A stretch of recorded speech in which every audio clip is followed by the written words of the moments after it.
Hello there, friends and neighbors. This is me, Stella Hendricks.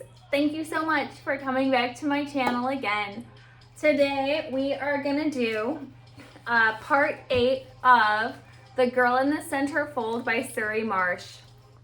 I have finished reading this book, and in some of the end chapters, I started getting kind of conflicted about my feelings about continuing the book, because she talks about feeling pressured into doing the centerfold, which she didn't really want to do, and she just felt like, she got manipulated into it. And in reading this book, I can't help but wonder if she got manipulated into writing this book too. I feel like she says in there, I don't want to talk about this, but I think I have to tell the story. We'll get to that when we get to it, but it stood out to me, and I was thinking, should I even be reading this book anymore? Should I be talking about this book? I was getting conflicted. So we'll get to that when we get to that. Oh, I forgot to tell you. If you watched my last video, you will know that I am officially, oh, where's my fan? Oh, I lost my fan already. I am officially a beauty queen. Hooray! I got 3rd place in a beauty pageant, a pinup pageant at this Rockabilly Fest that I went to. It was extremely cool. I had never been in a beauty pageant before, and I never won a crown before. Oh my gosh. So I am still rather overly enthused about this whole crown wearing business, and I'm very excited to have it, and I'm very excited to be royalty. And I think I'm so funny to give everyone my royal message about lip gloss, about how you should bring your own lip gloss and not harass other people and be rude to them when they cringe and give it to you. I'm sorry, I'm not over that story. I'm not over it. Oh my gosh. Okay. So we're gonna read this book now. Chapter 8. This is a good one. This is when she does her centerfold. Chapter 8, Alexis Urba. Oh, as always, I am not reading this whole book. I don't think you're allowed to do that. I am reading selected paragraphs out of it. And this is all my opinion. I encourage you to get this book and read it and form your own opinions. This is all my opinion. When I arrived at the studio on East Ohio Street on my 4th day in Hefnerland, I was almost eager to get the posing over with. I was handed a cavernous black robe and told to get undressed. I was fully prepared to step out of the robe and into the shower, but I needn't have been. The setup wasn't ready. Designers were still fussing over it, hanging and re-hanging the curtains, adjusting the folds, haggling over the soap, what color, what shape, where it should be in the background. The picture had to be just selling soap. So I lounged on a sofa drinking Pepsi, the approved Playboy drink, and smoking too many cigarettes. Eventually the soap was ready, and the towel and the curtains and the lighting, and I was ready to go to work. Only, not yet, a woman appeared and made up my face and body. After all the fuss about the color of soap, the first pictures were taken in black and white. Alex said he had to get the pose right. To determine this, he began with a Polaroid camera. The first photo was too dark, the next too light. 4 or 5 photos were needed to get the light and focus correct. Finally, eventually, ultimately, Alex produced what he declared to be 5 good poses with the lighting and focus right. But I had no idea that this wasn't even the beginning. I had merely rehearsed the practice for the warm-up. As soon as the pose was determined, the whole process had to be repeated with a Polaroid color camera, which meant new lighting, etc., etc. When 5 good color prints were prepared, these went to Vince Tajiri for approval. He approved. Progress at last. Little did I know that Alex had now reached the practice stage. The object was now to get 10 color transparencies, which Vince could submit to Hefner for approval. I stood and I stood. I stood. Indeed, it took just 10 minutes just to frame the camera. The shooting went on and on and on, and it took 2 days just to get the transparencies for Vince to take to Hefner. Hefner didn't like my pictures. The color was bad, too much pink. Back in came the workmen, and the set was changed from a pink background to a blue stripe. The soap was argued over. Pink soap. No, blue soap. Pink it's gotta be. A compromise was reached. Pink and blue soap. Doesn't that remind you of Sleeping Beauty, her dress? Pink and blue and pink and blue. 2 days later, a second set of 10 transparencies was again submitted to Hefner. He didn't like these photos either. Again, the set was changed. The background was transformed into a shimmering yellow, the soap yellow and pink. That was the only pink in the photo. Clearly, the pink soap man is a real power in this organization. My hair was arranged into a ponytail and tied with a dark green ribbon. The posing and shooting resumed, and in 2 more days, 10 transparencies were again submitted to Hefner. These were approved. During all these days and days of shooting, time seemed to disappear. I became so used to being nude in front of Alex that sometimes I couldn't remember when I hadn't spent my days doing that. If I'd ever had any exhibitionist tendencies, I lost them in this process. 2, if I'd ever been self-conscious about nudity, I lost that as well. The time, perfectionism, and expense that go into the picture of a nude girl confused me at the time and still does. But I also told myself that great art, and photography is art, is the product of perfectionism. Is there art in the photograph of me? Is it a study in the curved lines of the female body, light and shadow and composition? I wanted badly to believe that it was. I wouldn't have to give a thought to a person's attitude when he looked at my picture. If it was art and he didn't see it was art, then that was his problem, not mine. Amen. What happened to that attitude, Surrey? Like, that's 100% like my battle cry. I cannot believe that later she like backs off on that and she says, no, I don't think it is art. Girl, oh no. Yeah, here she says, if my picture is art, then it is the cheap kind of art, voyeurism, sexual titillation, a pictorial fantasy. Well, first of all, yeah, that's the whole problem of thinking that sexuality is a dirty thing and a bad thing. And if you just accept that sex is a natural, happy, a positive thing, then you don't need to be ashamed of looking sexy, which I think is the root of these problems. But I'm not supposed to talk about that right now. I'm supposed to talk about that when I'm done reading the chapter. Okay. On the evening of the final day of shooting, Alex drove me to a public park for about 45 minutes from the studio.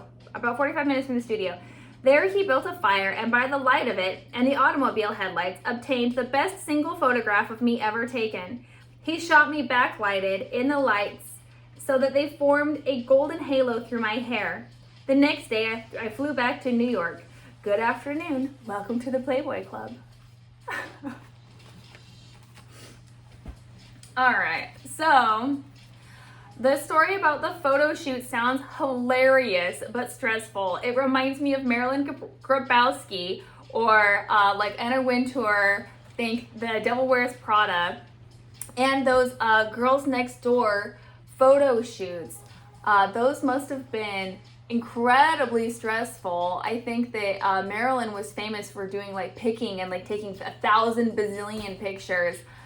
I think that some of that becomes unnecessary, and it's just a little bit of like aggrandizing one's ego to take picture after picture after picture. It's so unnecessary.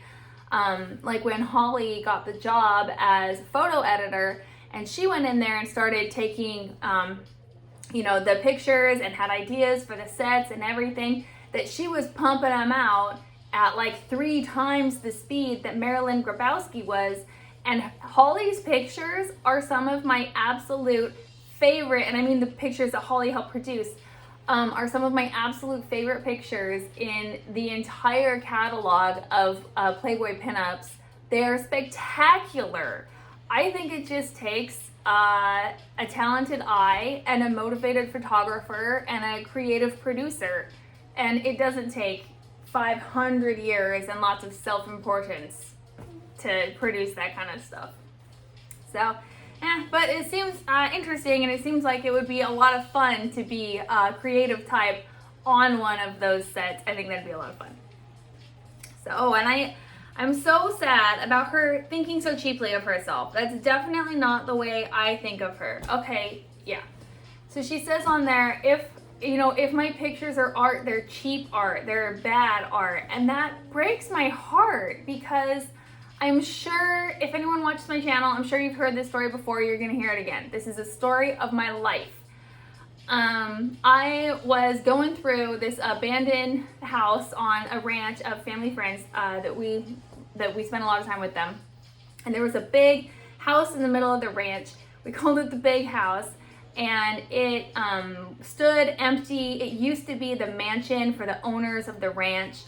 It's a long story about how the ranch got established, and it was super cool. But the house is abandoned now, and us kids would go and play in it sometimes. And had all these rumors about haunted ghosts and all these things.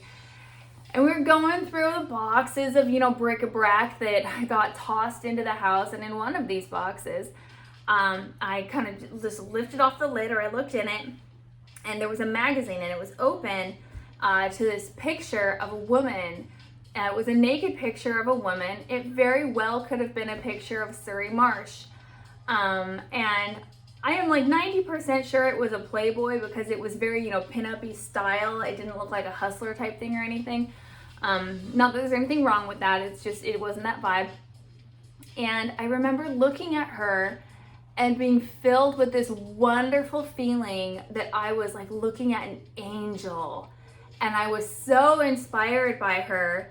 And that feeling that you get when you sing like hymns, if you're a religious person, or like the national anthem, or something that really moves your heart, that feeling that some people call it, like the spirit or whatever. I felt it right then. Some people even call it the presence of God. I really felt it right then when I looked in that box and I saw that beautiful nude blonde woman. I remember she was blonde, and I just thought, oh, wow, I want to be just like her. And it was art to me, even as a little kid, and I have firmly believed that ever since then. And I wish I could take this mind frame and put it into Surrey, because then she wouldn't care what other people think about her art, whether they sneer at it or, put awards on it, because to her, it is art. And that's so how I feel about it.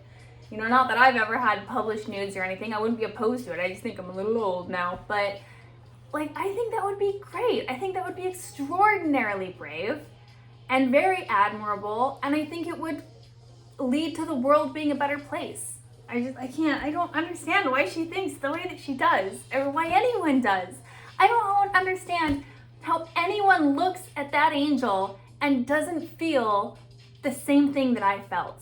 How do people look at the angel and think she is bad, or she is dirty, or she is, it just has to be a misapplication of self-disgust and a disgust with sex and sexuality in general. I think it's shocking to me how people can, my mom too was very much like that.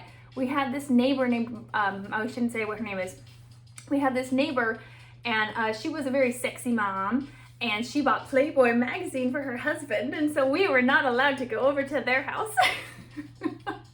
And she'd run around mowing the lawn in her bikini and everything else. And I thought she was the most delightful thing ever. And I thought someday when I'm a mom, I'm gonna be a sexy mom like this neighbor of mine. And I just thought she was the best thing in the world. My mom would say the meanest things about her. And she would make fun of her and kind of toss her head and say, oh, look, we're gonna call her Barbara. That wasn't her name. I'm Barbara. Look at me. Like, she was so viciously mean about this lady. And I thought, how and why does this, it's like an excess of beauty almost inspires aggression. Like when you see a little thing and it's so cute and you're like, so cute, I want to squeeze it. It's like when you're grown up and you're too beautiful. Some people are like, oh, I have to, I don't know. I don't know what it is. I don't get it. I don't get it. It's not my mind frame, I gotta say. And those were the only comments I wrote down about this chapter. Today's videos are extraordinarily short.